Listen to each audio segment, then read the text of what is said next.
បាទចឹងថ្ងៃនេះខ្ញុំចង់ប្រាប់បងប្អូនពីរបៀប print បន្ទុកប្រចាំខែតាមមុខវិជ្ជាចឹងអាហ្នឹងវាអាចច្រើនចឹងវាដាច់វាអីចឹង print យើងមើលអត់អស់វាដាច់ចឹងដើម្បី print យើងចុចលើ link ដែលលោកគ្រូអ្នកគ្រូដែលគាត់ផ្ញើមកឲ្យ print ហ្នឹងមកបាទ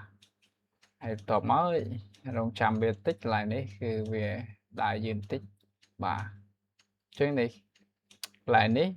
តកតទៅនឹង portrait នេះអីហ្នឹងជាទូទៅអ្នកគ្រូលោកគ្រូគាត់យកឈរដើម្បីយកទៅបិទអាសភៅធំមកគាត់ណាបាទចឹងអានេះបង្ហាញហត្ថលេខាអីចឹងមកចឹងអ្វីដែលយើងត្រូវមើលគឺទី1នៃតារាងនេះយើងត្រូវយកអញ្ចឹងយកឈរអញ្ចឹងអត់យក portrait ទេចឹងហើយបើសាលាខ្លះត្រូវការ background យើងបើកឲ្យមាន background មកតែអត់ត្រូវការ background យើងមិនបើកទេហើយតើទៅនឹងថ្ងៃទីចឹងថ្ងៃទីយើងដាក់ចុចថ្ងៃទី2ជាន់អីចឹងទៅតែដោយសារខ្ញុំនេះមានចឹងក៏ខ្ញុំ copy ពីនេះទៅយកហ្មងចឹងបើអត់មានត្រូវវាយកន្លែងហ្នឹងវាយចូលធម្មតាវាយចូលថ្ងៃទីចុចអីទៅអាក្រោមនេះអត់ត្រូវមាននេះចឹងទេចឹងនេះត្រូវពីធ្នូអីចឹងទៅបាទវាយមកពីធ្នូថ្ងៃទីទៅ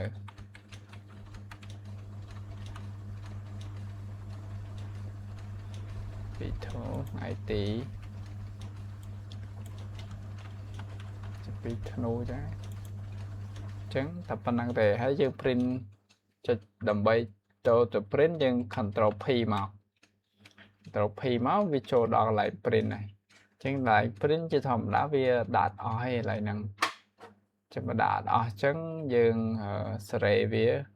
ព្រិចរួមវាបន្ថែមចឹងបើត្រូវព្រិចថែមបានយើងដាក់ព្រិចមកលើសាកទៅព្រិចសិនចឹងយើងអានេះយកបានច្បាប់រើសមកខាងសងខាង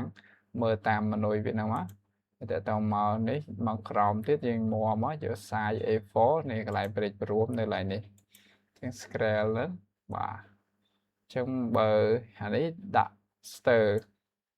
បើឈ្មោះគាត់ច្រើនអីចឹងទៅដល់50នាក់អីវាធ្លាក់ចូលទំព័រថ្មីស្អាតពីទំព័រមកស្អាតឥឡូវខ្ញុំដាក់110អីមកនេះ110បាទ110នេះហត្ថលេខាមកក្រោមអានេះនៅលើចាល្អទេយល់ល្អមានមួយជួរពីរជួរអីធ្លាក់មកខមមកចឹងមកវាស្អាតឥឡូវ margin នេះត្រូវយក minimum បើសិនអត់ដាក់ minimum ទេ default ហ្នឹងគឺ print មកវានឹងដាច់ហើយនេះវាគៀកខាងពេកណាចឹងយើងយក minimum មកបាទចឹង minimum មកវាដាច់មកខ្លះចឹងតិចទៀតតម្លើង115អីចឹងទៅដើម្បីឲ្យដាច់បានមួយជួរអីពីរជួរមកក្រោមមកចឹងមកវាស្អាតបាទចឹងកន្លែងនេះដាក់គ្រាន់ចឹងត្រូវកែសម្រួលនៅកន្លែងហ្នឹងវិញទៀតចឹងមុននឹង print យើងត្រូវមើលឆែកមើលអស់ចឹងអាហ្នឹងរឿងពិបាក print ដែរត្រូវមើលឆ្វេងស្ដាំលើខមបាត់ថ្ងៃទីបាត់អីចឹងតែមើលអត់អស់ print មកអត់ត្រូវស្អាតទេចឹងយើងមើលចឹងឃើញថាវាមានអីទេមានតែថ្ងៃទីឡើយនេះដែលធ្លាក់ចុះតបន្តិចយើងលុបចោលដក clear ខ្លះអាចចុចហ្នឹងខ្លះយើងអាចចុច print បានហើយណាស្អាតល្មមហើយចឹងយើងលុបឡើយនេះខ្លះមកតែខែខ្លះមកបាទពណ៌ស2000អីនេះធ្វើខ្លីបានអីអានេះវែងត្រូវចឹងខែនេះល្មមដែរបាទចឹងយើង print preview ម្ដងទៀតបាទចឹង print preview ម្ដងទៀតហើយយើងចូលមកដូចគ្នាយើងលេខយើងមិញ115មិញយើងដាក់មួយបាទហើយនេះយើងដាក់ minimum ចឹងបាទបើសិនជាយើងអត់ចេះកំណត់កន្លែងហ្នឹងទេនឹង print មកអត់ស្អាតទេបាទអាចតូចពេកអាចនេះពេកគៀកពេកដាច់អីចឹងទៅបាទអញ្ចឹងយកពីសន្លឹកអញ្ចឹងស្អាតបើយើងយកតាមមួយសន្លឹកវាតូចពេក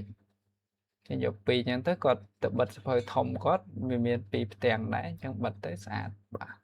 chẳng phần nắng print tới hào vậy